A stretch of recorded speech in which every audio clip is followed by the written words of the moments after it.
One way or another, this boat is going around the Great Loop. Hi, I'm Joe, and welcome to Motor City Boat Werks. Let's get to work. If you're like me, I love travel and I love boating. What if there was a way to travel around the eastern half of the United States totally by boat? Well, there is. It's called the Great Loop, and it's a water route that goes around the eastern half of the United States, along rivers, canals, lakes, and the inland waterways. It's almost 6,000 miles long. The boat behind me is my Great Loop boat. I've stripped it down to a bare hull, and I'm restoring this boat back to something better than it once was. I'll go on the Great Loop someday once I get this thing done. Trust me. It's a good thing I'm not holding my breath. You know, people often ask me why I chose this boat instead of some other boat for this sort of trip. So this episode, I thought I would talk about my 10 rules for selecting a boat for the Great Loop. Now, I know there's a lot of folks out there. We all have our own opinions about what makes the best boat. Oh, here we go. This guy's got a lot of rules. My 10 criteria come from years of cruising on a variety of different boats, and in particular living aboard boats for more than 5 years on everything from a sailboat to a houseboat trawler. You might have your own opinion. It's important that you pick a boat that matches your personal criteria. This episode is going to be all about how I chose my Great Loop boat. Number 10, the boat needs to be trailerable. They keep telling me bigger is better, right? I've talked about this before on my channel. The size of your Great Loop boat affects every component of its ownership. It affects where it can go, how much it costs to take it in and take it out, whether it can be easily transported from one location to another, where you can actually store it during the off-season when you're not actually able to be using it. For almost a decade, I owned a classic 30-foot sailboat.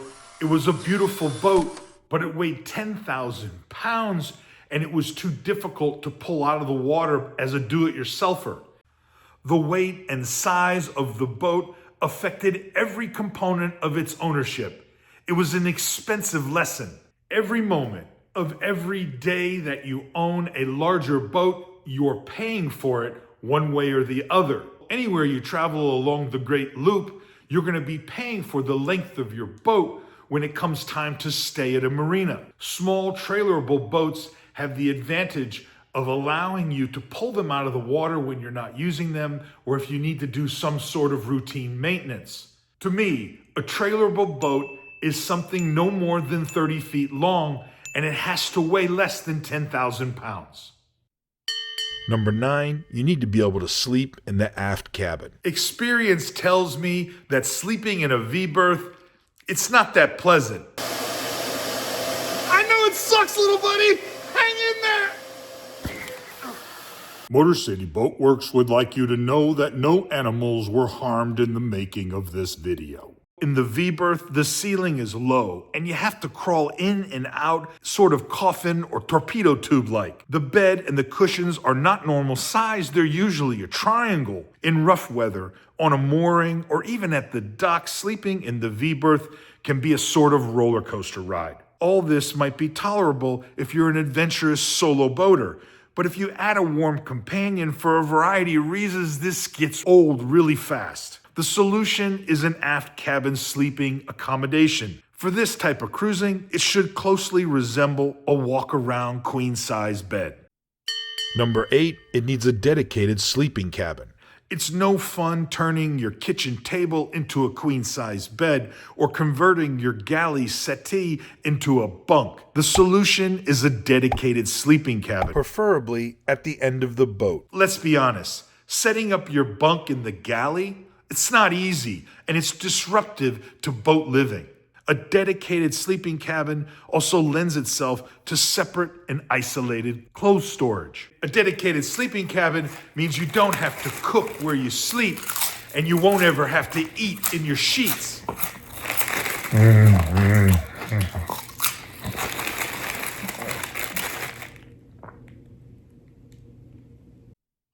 Number 7, I need a dedicated shower stall and toilet space. Boat manufacturers love to give us tiny bathrooms with showers on or around the toilet. No thanks. My boat bathroom doesn't have to be big, but it does need a dedicated shower separate from the toilet, even if by only a few feet. The water from the shower needs to drain separate from the toilet, and the main bathroom area, it needs to drain overboard. Woo! Do not go in there! This requirement turned out to be one of the most difficult in my search for a boat for the Great Loop. It's what ultimately led me to tear out the bathroom on my boat and build something newer, bigger, something with a dedicated shower stall, almost 20 square feet inside a 27-foot boat. Don't believe me? Check out my playlist about how I designed and built the bathroom on my boat. Number 6, I want a covered helm. You spend a certain amount of time sleeping in your bunk, eating in your galley, cleaning up in your head, or working on the engine in the engine room of your boat. Well, it makes sense that you ought to have a dedicated room to steer the boat. This means I need a covered helm position, something like a pilot house. It doesn't have to be all season, but it should come close. A covered helm position can really change your outlook on a rainy day. Number 5, a displacement hull just makes sense. Tell me all about it. Talk to me, brother. A displacement hull is like a sailboat hull. There's a keel sticking out the bottom of the boat. Sometimes it's individually weighted. Sometimes it's just the low center of gravity and maybe the engine placement and the tankage that acts as ballast. The trick is to have a keel that's substantial enough to help the motion of the boat, but not so deep that the draft limits where you can take the boat or the amount of water that you need. A displacement hull will limit the boat's hull speed. They're not fast, but they're usually efficient and comfortable. My boat needs to have a proper galley. I've got to be able to cook my meals while I'm on the boat. I've got to be able to store and refrigerate my food. My galley needs a proper counter space, a proper sink. My galley doesn't have to be too fancy, but I learned a long time ago that having a proper kitchen setup on your boat, well, it goes a long way towards reducing the cost of living on a boat long term, primarily because you don't have to eat out all the time. Oh, look at this. This is gonna be good. There's some tastiness. Look at that. Number 3, it needs to be fuel efficient. Since the Great Loop trip is more than 5,000 miles long and all of it is motoring, well, it makes sense to have a very fuel efficient boat. The fuel is going to be one of the largest expenses for doing this type of trip. It can cost thousands of dollars just for the fuel alone. All right, let me explain what we're doing here. I'm going to go ahead and power the boat using a 40,000 kilowatt electric engine, and I'm going to replenish that using unicorn farts. But before I get to that, I need some money. Could you chip in for my sustainability and buy me a coffee? That's kind of what they do on YouTube. Since the boat would have a displacement hull, I just need a small engine to motor along. I want an engine that uses approximately 1 gallon or less gas or diesel an hour, but I hate inboard engines. I'd rather have a small modern 4-stroke outboard motor. The reality is that small diesel engines are very efficient. They're safer than gasoline engines, and they allow you to heat hot water, say for showers or using in the galley.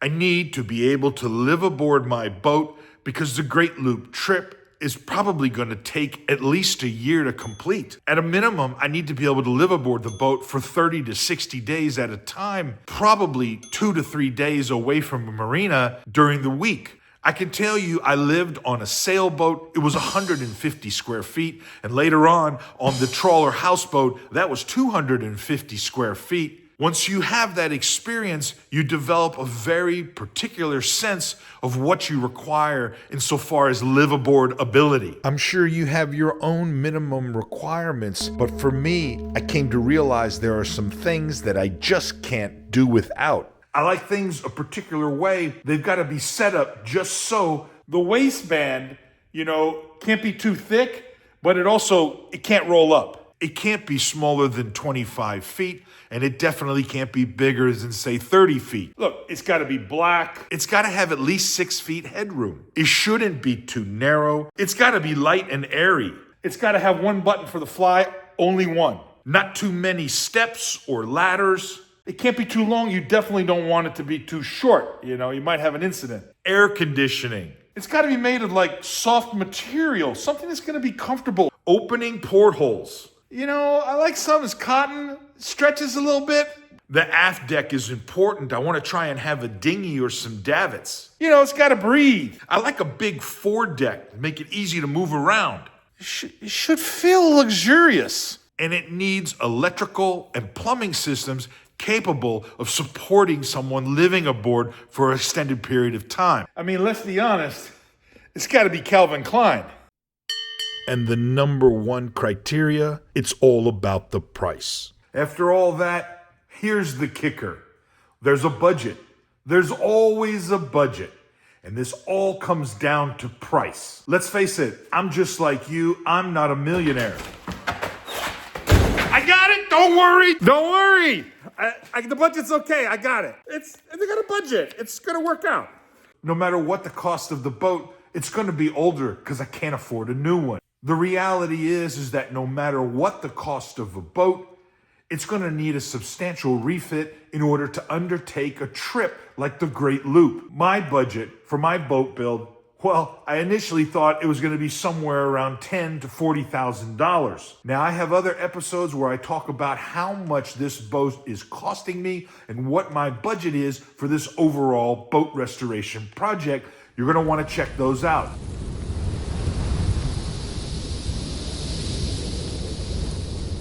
I know what you're thinking. All these rules kind of limit what's available, what you have to choose from. It can be a real challenge trying to choose a boat from the ones that are available on the new or used boat market. You'll see me profile these boats as I come across them. They all have their pros and cons, but for me, the boat I ended up choosing was a 1986 Olbin 27 family cruiser. Now, I had to make some modifications to it, and I've talked about all these projects on my YouTube channel. If you're interested in this sort of boat restoration, I encourage you to check out my episodes. Hey, don't take my word for it. Check out a couple episodes and see what you think. And if you like it, join me weekly for episodes inside the Boat Works. I want to thank you for stopping by. We'll see you next time. Stay motivated.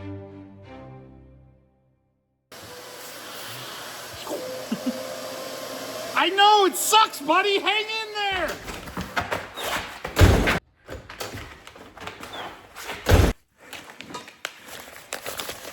Don't worry. What am I doing?